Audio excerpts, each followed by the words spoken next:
The following is a Candlepin Stars and Strikes rebroadcast featuring some of our most memorable programs.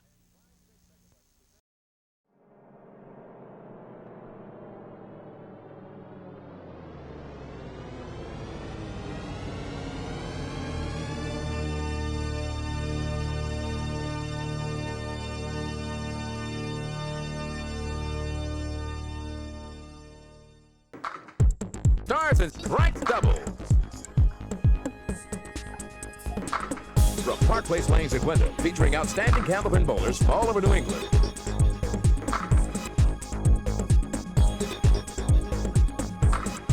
Stars and Strikes doubles is produced in conjunction with the New Hampshire Candlepin Bowling Association.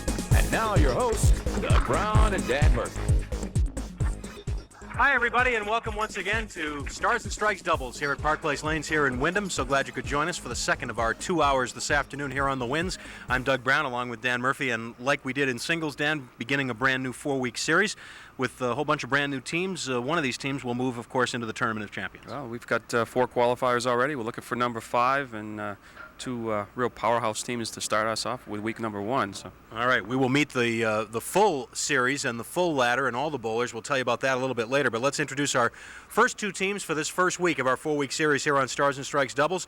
Our first team, the 5th-seeded team from Dover, New Hampshire, Bob Mazur, and his partner from Greenville, New Hampshire, Glenn LeBlanc. Okay, Bob comes in averaging 122, his roll-off score 673, and Glenn averaging 127, his roll-off score 670. Now we should remind everybody also, Dan, that the bowlers for Stars and Strikes doubles enter individually, not as teams. So we're getting close to the end of the season now, and it's getting to be the last couple of chances for guys to qualify for these end-of-the-season tournaments. Exactly right, and I guess this next fellow needs no introduction, but I'd kind of pick him if I had a chance. Well, let's meet our 4th-seeded team. Again, another couple of familiar names, guys who have been here many times before on Stars and Strikes. Our number 4th-seeded team from Claremont, New Hampshire, Steve Vadney, and his partner from Nashua, Brian McKinley. Okay, and both been with us a number of times, and Steve averages 128, his roll-off score 676, and Brian 121 average and 670. So roll-off scores are very, very close. And very high, too, in this particular series. We'll talk more about that in a minute. Of course, we've got 3 strings of men's doubles coming up in the Scotch format. One of these teams will move on to next week, and of course, if one of these teams should win 4 weeks in a row, they'll move on to the Tournament of Champions. We're going to get to the first of this 3 strings of bowling right after we take this time out. Don't go away. Stars and Strikes continues in a minute.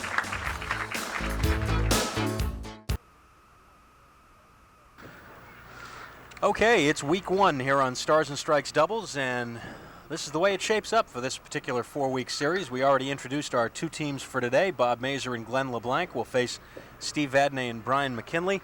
The winners of this match move along to meet Phil King and Mike Meter next Sunday. 2 weeks from today, Tim Lipke and Larry Valcourt will be in. And sitting in that number 1 spot, the spot you want to be in, Norm Bork and Ed Emerson. And they will be here 3 weeks from today to try and defend that number 1 spot. But lots of bowling to attend to between now and then. And to get it started here on Stars and Strikes doubles, the brand new series, Glenn LeBlanc.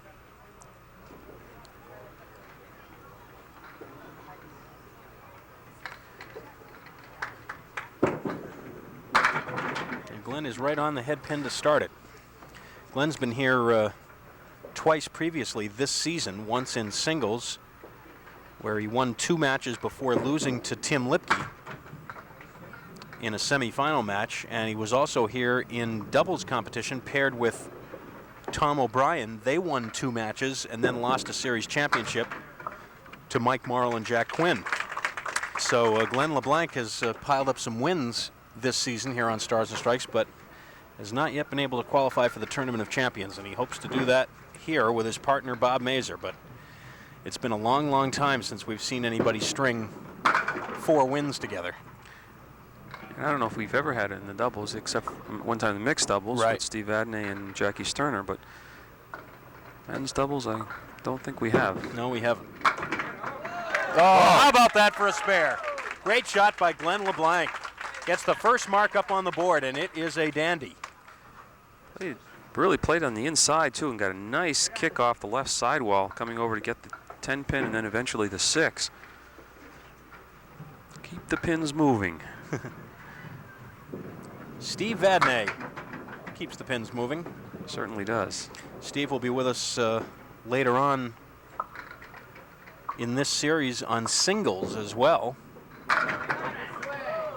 as he comes in as the number 2 seed in singles. So we'll be seeing possibly a lot of Steve Vadney in the next few weeks. He opens with a 10 bucks.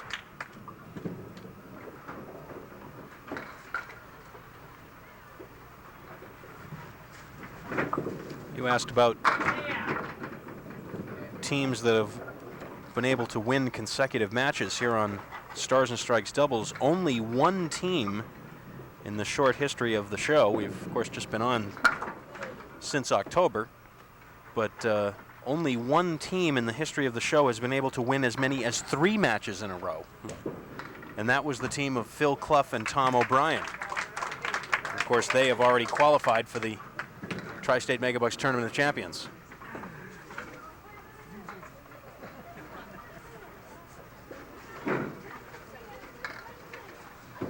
Bob Mazur now, filling the spare left by his partner Glenn LeBlanc with an 8. Just barely touched the head pin, but got a good 8-pin drop, leaves himself to 2-4. Piece of wood out in front. He's going to have to just drive it straight back and make it 2 marks in a row. Bob Mazur has been here quite a bit this season as well.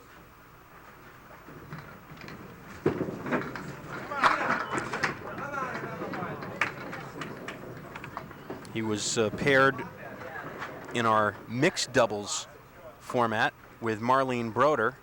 They lost their first match. He was paired with Steve Tierney here on Stars and Strikes doubles. And remember one of those matches too, he threw a double strike the last box to win by a pin. That's right.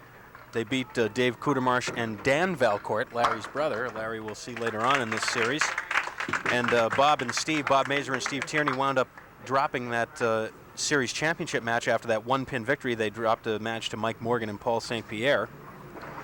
And Bob was also earlier this season paired with Phil Clough, and they won a match together before losing to the team of Tom O'Brien and Glenn LeBlanc. So Bob Mazur has been with us a lot here on Stars and Strikes this season.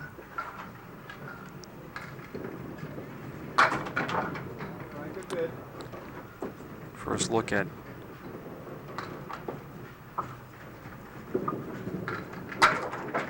Brian. He opens with a 9 bucks. Still looking for their first mark.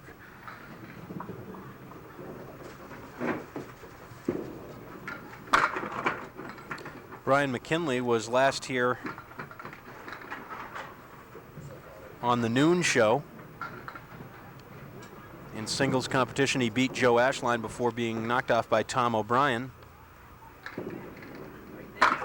Oh, that close. Brian also won a match paired with Bob Buxton here on Stars and Strikes doubles, and then they were eliminated the following week. So all 4 of these guys been around a lot lately. So it's an early 17-pin advantage through the benefit of those 2 marks that Bob Mazur and Glenn LeBlanc were able to put up in the second and the third, each bowler getting one of them. Off the head pin, he leaves himself the 8, the 9, and the 10. 2 pieces of wood in front of the 10, 1 piece to the far left. He's going to try the 2. Oh, that close. The ball slipped by, and one of the pieces of wood slipped by the 8-pin as well.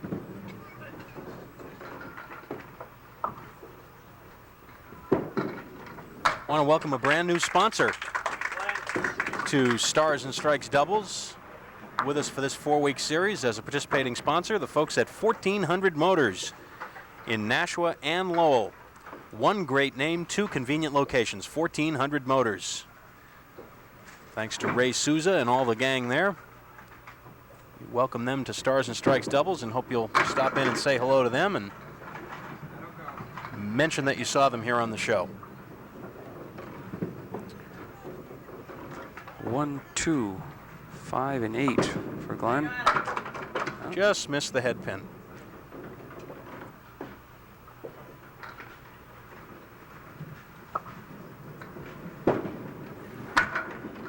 And it's still there. So 73 through 6 for the team of Mazur and LeBlanc. 37 through 4, as you see, for the team of Vadney and McKinley, and Glenn LeBlanc fired one of those pieces of wood way up the lane, so Joe Paglia gets a little early work this week. Joe on the lob line for us, and Sean Grandy working the big scoreboard here at Park Place Lanes.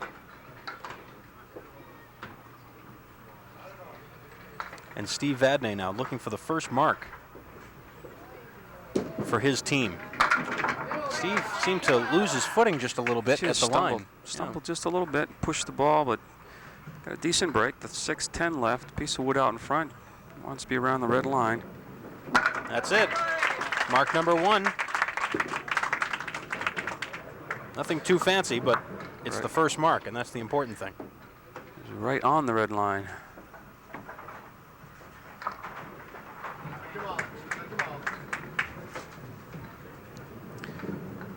Already toward the end of February, so all you NHCBA League bowlers should be watching now for the state tournament flyers. They should be at your NHCBA houses, if not within the next week or two. The juniors are being held at Boutwell's Bowling Center in Concord, New Hampshire, the first 2 weekends in April. And the adult events are being held at Londonderry Bowling Center, starting toward the middle of March, going through May. So. And anyone is eligible, is that right? Well, you have to be a league bowler okay. in an NHCBA house. Any league bowler eligible. Right. It's the first year that Concord has hosted the juniors, so I'm kind of anxious for that. And first time for the adults going to Londonderry. They were usually held right here at Park Place Lanes for many, many years. Nice spare. Bob Mazur, spare up in the 7th. The 3rd mark for the team. The help of the wood. 83 plus the bonus ball. Off target a little bit, but let's see. 7-pin drop, not bad. 1-3-6 left for Bob.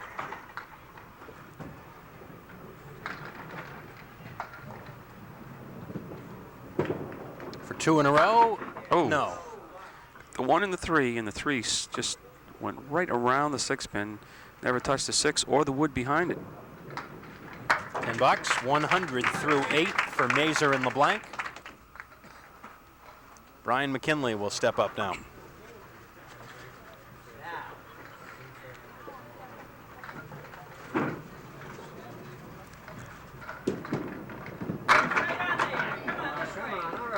He's going to try to negotiate the 2 and the 5 pins.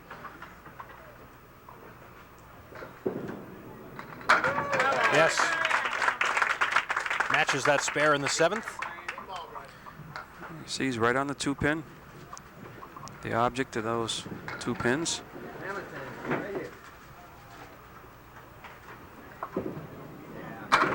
Brian's right on the head pin. Lofted that ball out there a little bit, but carries 7. And a tough little spare, the 6, 9, 10, but the wood has to be negotiated. That's almost capped the wood or come off the wall, and then he comes off the wall with it. Would have missed it had it not come off the wall. Needed some help for the 9-pin. 3 marks for each team right now, and this thing is just about dead even. Glenn LeBlanc right through the center, spread eagle, well +1 or -1. The 7-pin carries out. Whatever it is, it's a tough spare.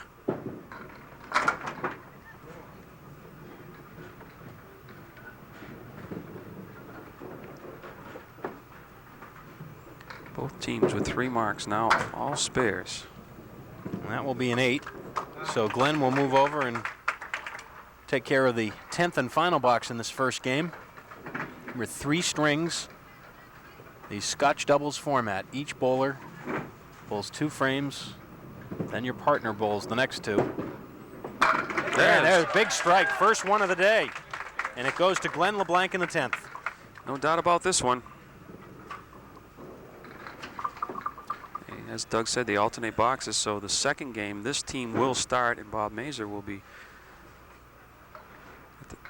Take that back. The other team will start. It'll be Brian and Bob starting off. And then they have the option of switching the order that final game. We've seen a number of teams do that, going according to who's hot into that final game. And there is a spare on strike in the 10th. 20 pins for Glenn LeBlanc and a 128 opener for the team. Well, Steve Vadney's working on a mark, but he'll have to come up with at least one more to maintain the pace here.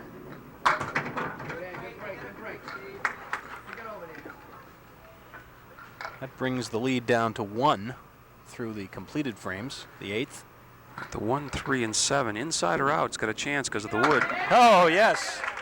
That's 3 in a row for the team and 4 of the last 5 as they're starting to get hot. Watch the ball carry him off the head pin. Head pin takes the 3. The ball goes down and makes contact with the wood and the 7 pin. Good spare. That gives the team of McKinley and Vadney the lead in this match for the first time. Kind of a funny hit there, though. Steve's going to need another mark now to keep the lead.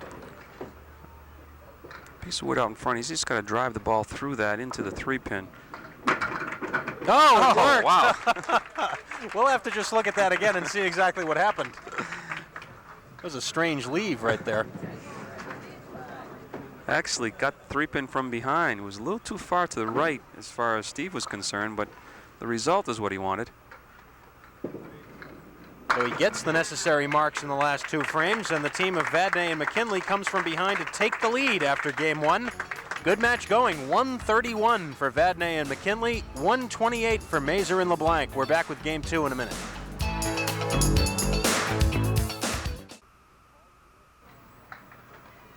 Four teams already in to the Tri-State Megabucks Doubles Tournament of Champions, and here they are. Gary Carrington and Jack Ray with that seemingly safe 448, although you never know. Mike Morrill and Jack Quinn at 412.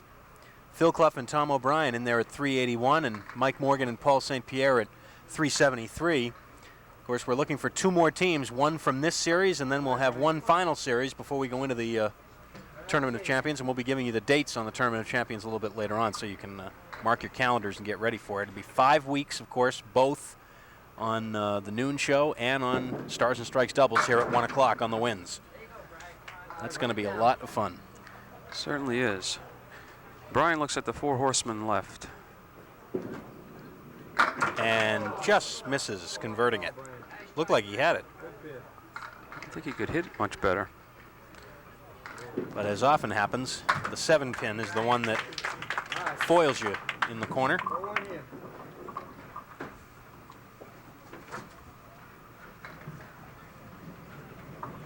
All of a sudden, it feels like the Montreal Express has just roared in here.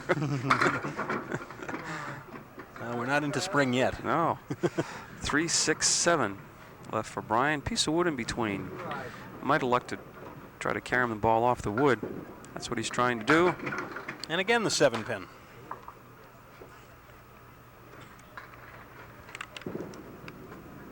Pair of 10s.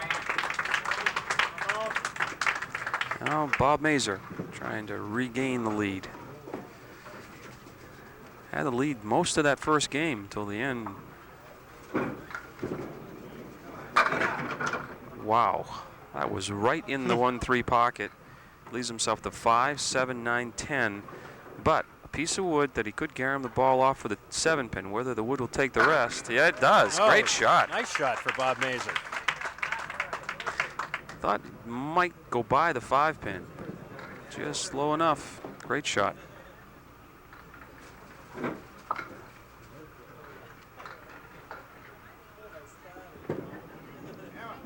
Oh, strike on spare. Somebody behind us said hammer right before that ball hit the head pin, and that's exactly what happened. Well, nice shot like that deserves a good fill. That's exactly what Bob did. Get much better than that. Strike on spare and the lead back again. Oh, and Steve Vadney matches it on the other side. And that was a quick one. First strike for the team of Vadney and McKinley. Bang.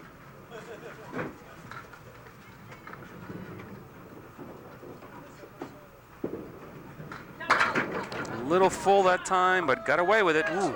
Oh. That close to a double. That 3-pin falls the other way. Leaves himself the 6-pin. On it. Spare on strike. Steve Vadney is getting a little warm.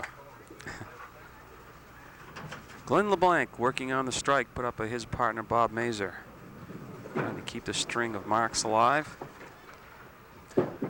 Lefty crosses over. There's And a he's double. got the double strike. Crossed over into the 1-3 pocket. Looked like he was going to be left with the 2 and the 8 pins.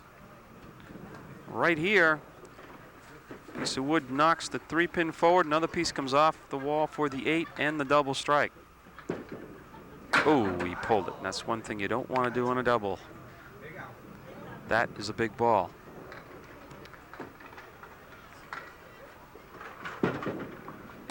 That's what he wanted to do.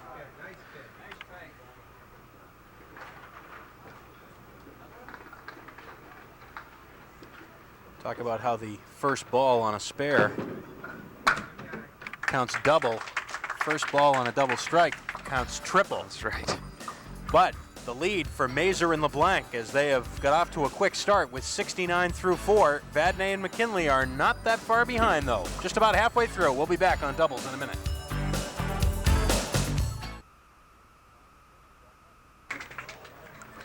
Brian McKinley back up. Charging up there, working on a mark left by Steve Vadney. Again, as you see the roll-off scores, the bowlers enter individually. Here on Stars and Strikes doubles, they're paired up after the roll-off is completed. For those of you new to the program, very much a similar system to the singles program in which we take the top 5 finishers at the final roll-off. In Stars and Strikes doubles, we take the top 10 finishers, and then we pair them up, regardless of score, 1 with 10, 2 with 9, 3 with 8, and so on. We add their scores together, and the combined scores result in the seedings that you see at the beginning of the show on that ladder sequence. Spread eagle.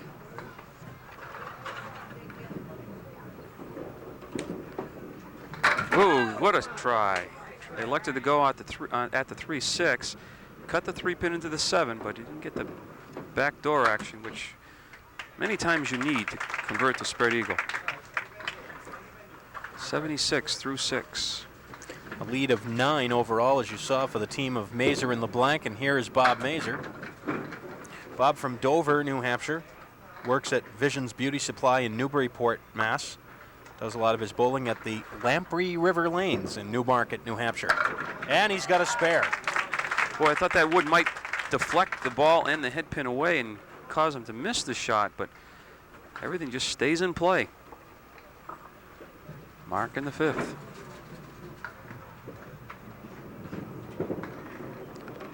Oh, and a half Worcester. So there's 2 mistakes that the team of Mazur and LeBlanc have made on marks. Watch out. And now it's time for a bailout ball.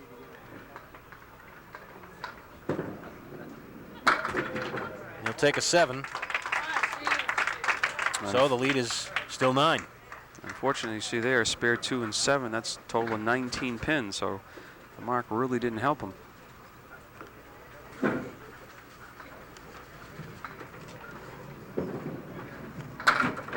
Steve Vadney off target a little bit. The 1, 2, 4, 6, 10. I think anybody who's been a regular viewer of Stars and Strikes knows all the pertinent facts about, oh, Steve just clipping the head pin, knows all the pertinent facts about Steve Vadney, but he is from Claremont, New Hampshire. For those of you who might not be familiar with Steve and his many appearances here on the show. His wife, Annette, 2 children, Jennifer and Stevie. Steve works for Sturm Ruger Company. Does a lot of bowling at the Sunset Lanes in Newport. Steve wanted me to acknowledge the folks at Sunray Pools in Newport. Steve's sponsor on the Pro Tour. Many of the bowlers now getting into situations where they get assistance from sponsors to participate on the Pro Tour.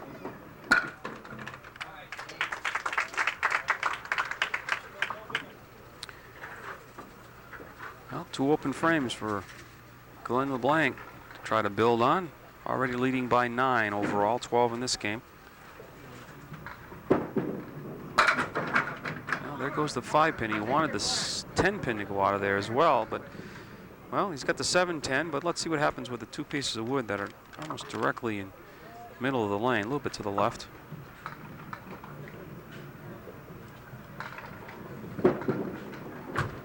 Missed it. Wanted to somehow make connection with that wood.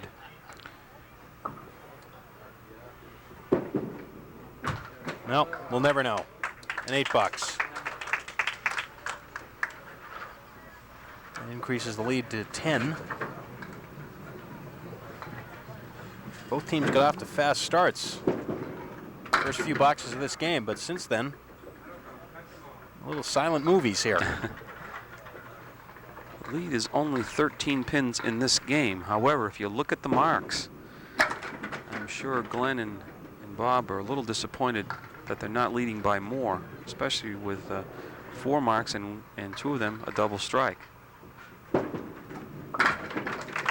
106 through 8, so they gain another pin on the lead. See, it's now 11. And Brian McKinley steps up. And another shot at the spread eagle. Let's see if he decides to go on the 3-6 side again. I suspect he might. This time he's full on the 3-pin.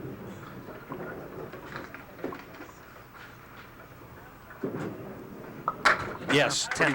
Pretty good out. Anytime you can get a 10 out of the spread eagle, you've worked pretty hard. Well, as you said, Doug, they both started out like a house of fire this game, and all of a sudden looks like they went to sleep.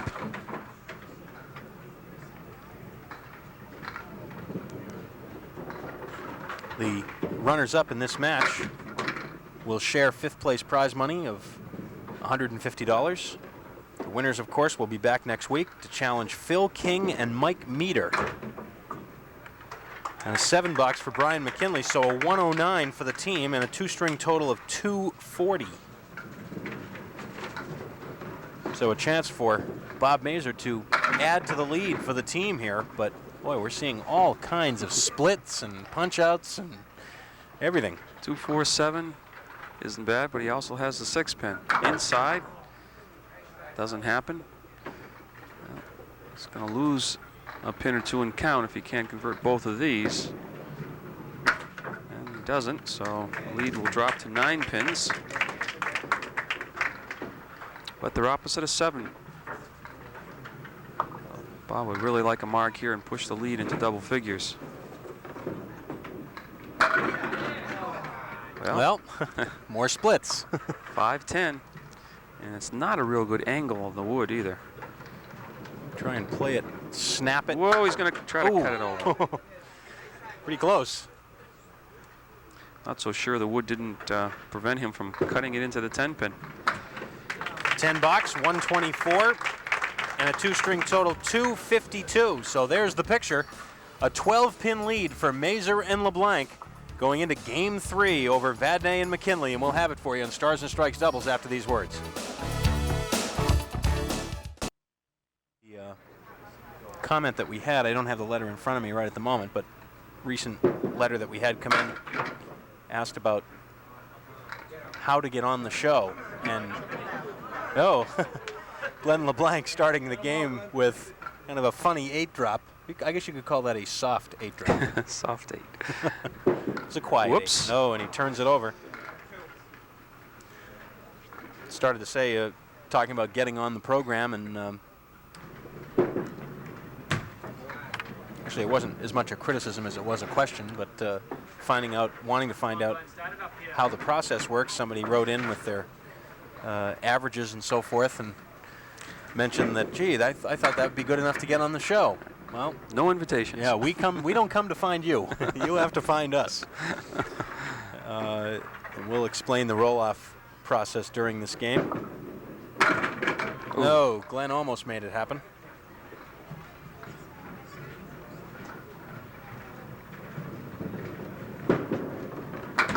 $18 for the first two. Now the team of Mazur and LeBlanc leading by 12 coming into this match. They've elected to keep the same batting order, if you will, going into game 3. So Steve Vadney will start it off for his team.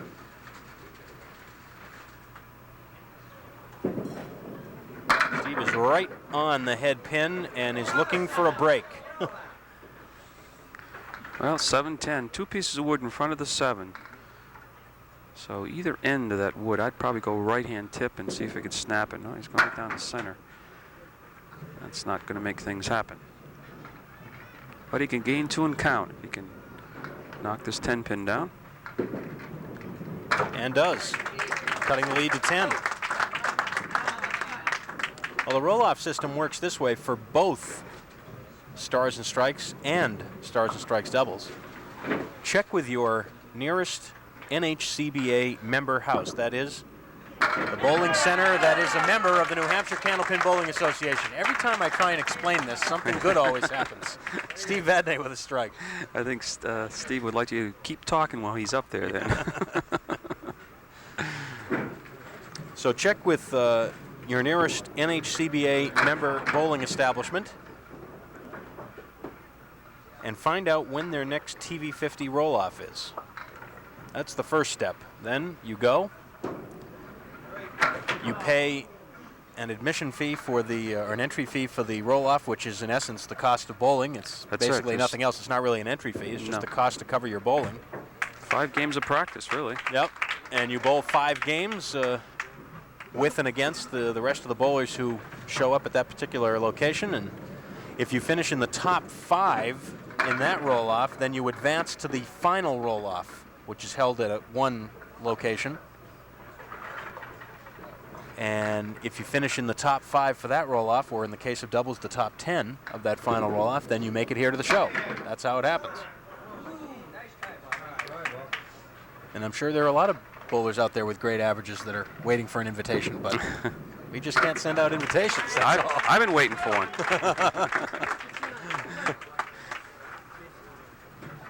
But as Dan has pointed out so many times, if nothing else, it's worth taking a shot at it because it's not costing you anything. That's right. Basically, it's just the cost of the bowling, and it's a chance to compete with and against a lot of the bowlers that you've seen on television and names that might be familiar to you. So it's usually a great time.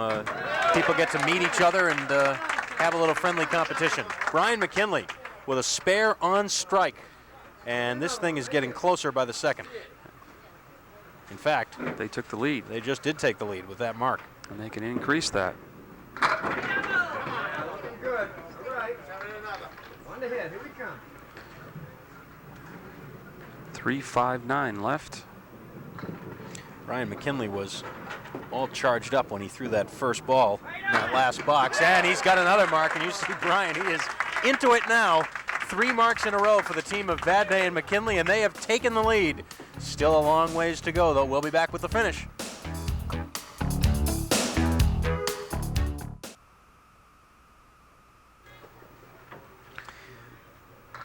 Well, we've got 6 frames to go, and the team of Glenn LeBlanc and Bob Mazur now with some catching up to do. Glenn LeBlanc punches through the center. Just got to play like the 2-4. We're the only 2 pins up there, that's all, and try to jump something over. Oh, just missed. Just sliding by the 2.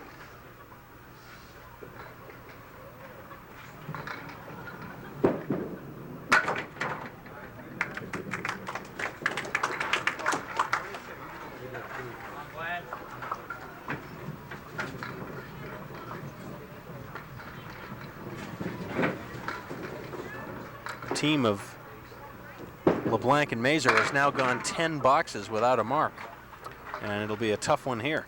Yeah, if the drought is going to end right now, he's going to have to convert the 3-6, 4-7. Not an easy spare, trying to split the 3 and the 6. Well, he's on the inside, and he's going to get it on the inside. Oh my, what a shot when they needed a mark. That is a big one. Sometimes when you convert one the non-conventional way, it kind of lifts you a little bit. Your partner catch fire and you're off to the races. But right now, Steve Vadney is working on a spare, trying to keep the pressure on. 6, 9, 10 triangle in the right-hand corner, but they still has the 7-pin way over on the left. Oh, it jumped over for him. Oh, wow! Where'd that come from? Just jumped right over there. Let's see. Looked like the 6-pin stayed in play and just enough to come over and knock down that 7. 4 marks in a row for the team of Vadney and McKinley. Ooh, flush on the head pin, looking for a break on the 4-pin. 7-pin drop though. 3, 6 with a 4-pins. With a 4-pin left. Almost. Well, the storm will end for at least 1 frame. But how much damage did it do? Well, now you can really see the importance of that mark by Glenn LeBlanc, because they were in danger of falling 30 pins behind. And now they can keep it within range here as Bob Mazur comes up to fill the mark. 6-pin drop, 4 horsemen left, but he has some help. A wood piece of wood in between the 2 and the 4. Oh boy.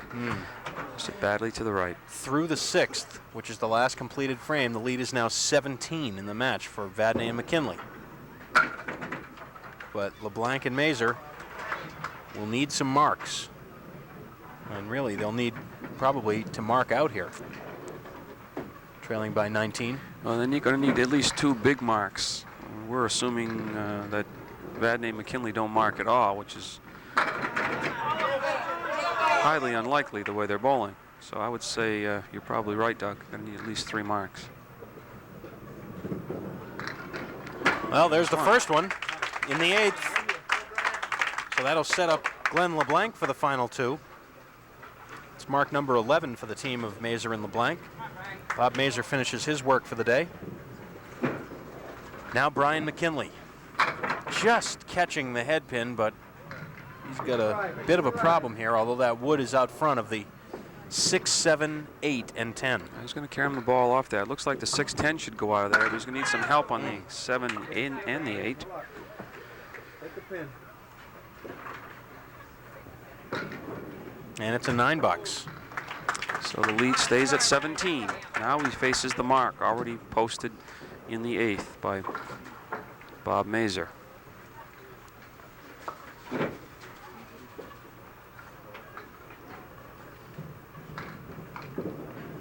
Again, a light hit. Let's see. Wants the 7 or the 10 to go. It's not going to happen, but as long as there's a piece of wood out, anything can happen.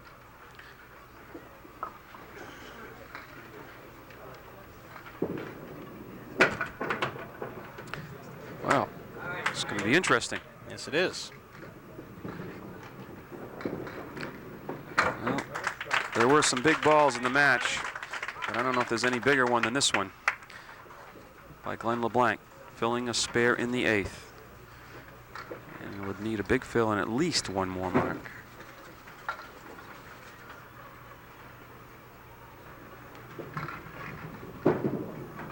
Glenn really turns that over. He gets 7 on the fill, and he'll have a chance for another.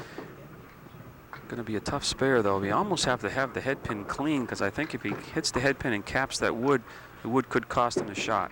Oh, No, he got it off the wall. great work there.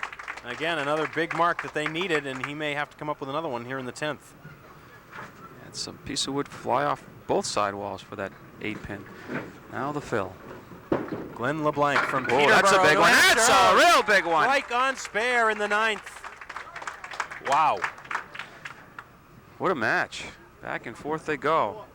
Glenn LeBlanc from Peterborough does a lot of his bowling at the Bowling Acres in Peterborough, and he's coming up with a large finish here. Strike in the 10th.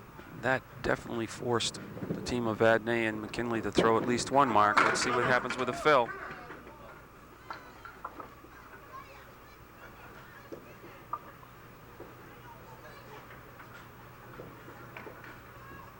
Every pin critical here, and it'll be a spare on strike. So 57 pins in the last 3 boxes for the team of Mazur and LeBlanc. Now this means that Vadney and McKinley will have to come up with a 129 to tie. Is that what you have?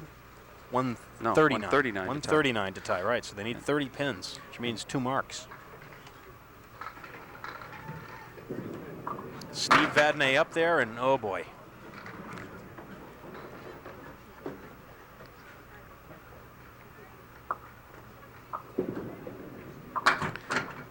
You know, this is really a big ball right here, because he could tie with a spare strike if he can get these 3 pins. Other than that, he's going to need a double strike. Well, now he's in a double strike situation. Double strike in 3 is the win. No, is the tie. No, is the win.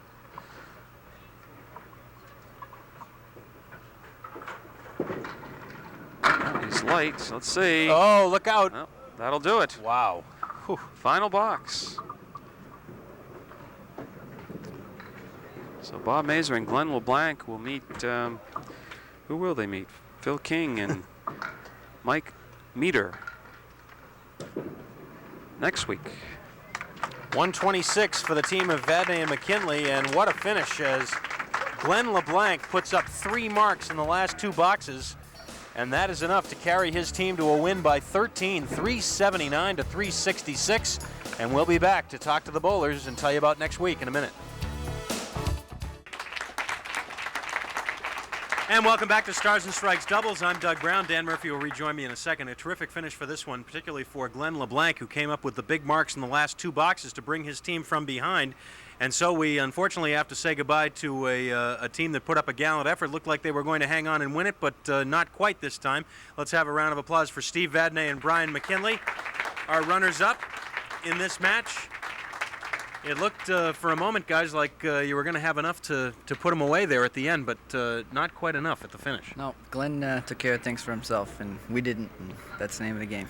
Well, we have checks for you for 5th place prize money for Steve and for you, Brian. It was a frustrating match. It seemed like both teams would get hot at the same time, and then both teams cooled off at the same time until Glenn came up with the big marks at the end, Steve. Right, he was bowling the ball to the right there, and he got the spare in the 9th box, and I said, well, if he true to form, he'll pull another ball, but he didn't stay true. He threw the bomb when he needed it. We got, obviously, our best wishes to both of you, and we hope to see you back. We've got a couple more chances, one on each program before the season ends, and we hope to see you both back before the end of the year. Good luck. Thanks. All right, thanks very much, Brian and Steve. Appreciate it. We hope to see you back again. And now let's have another round of applause for Bob Mazur and Glenn LeBlanc, who kept it going in the end to come back and win this thing. And congratulations. Boy, that you had the opportunity to bowl last, and I guess you just had to sit and watch your partner come up and do it, huh? Yeah, well, I was really fortunate. Glenn's been on the show many times before, so he's accustomed to the pressure, and today he really came through like a true champ. What was going through your mind there, Glenn? Obviously, you knew you had to come up with at least a couple of big marks there at the end. Well, I was thinking to myself, I'm pulling the ball all over the place. I don't have a prayer. Somebody was looking after me the last 2. It just was very lucky. Well, actually, the biggest ball you threw probably was that first ball in the 10th, that strike ball, because as Steve mentioned, you'd been having a problem pulling the ball to the right, but you buried that one. Well, they put it on the head pin, and I just happened, like I said, I got lucky. Well, we're going to have to invite you back next week and see if you can get lucky again. Phil King and Mike Meter will be here, and we'll be looking forward to that match as well. Thank you very much. All right, thanks, guys. Congratulations. Glenn LeBlanc and Bob Mazur with a terrific comeback in the late stages of this match. And let's go back to the ladder now and bring you up to date. We'll get a little preview here of what's coming up next week, and we'll bring Dan Murphy back in here. We've got our number 5 seeded team then, Bob Mazur and Glenn LeBlanc advancing on. And, of course, it's been so long since we've had anybody win 2 matches in a row, let alone come all the way from the bottom to win the ladder. But they'll try and get 2 in a row next week, Dan, against Phil King and Mike Meter. Okay, 2 bowlers. Phil has been with us quite a while ago, and I believe Mike is a newcomer, so it should be a kind of mix of a veteran and a rookie against a well-established team, so it should be interesting. We've talked so many times about the advantages, disadvantages, whatever, of bowling first or last in that situation, a close match coming down to the end, and Glenn knew that he had to post a score, and he was able to get what he needed to win. I think he was real glad to see that 5-pin go down for the strike, because I don't think he wanted to shoot at that. But hey, he came through when he had to, and they'll be on trying to make it 2 in a row. All right, next week, of course, at 12 noon, we'll be back with you for 2 full hours here on Stars and Strikes. Of course, our second week of singles at noon, and then the second week of Stars and Strikes doubles here at 1 o'clock on the Winds. We hope you'll join us then. Until next Sunday, for the whole crew and for Dan Murphy, Doug Brown, so long from Park Place Lanes.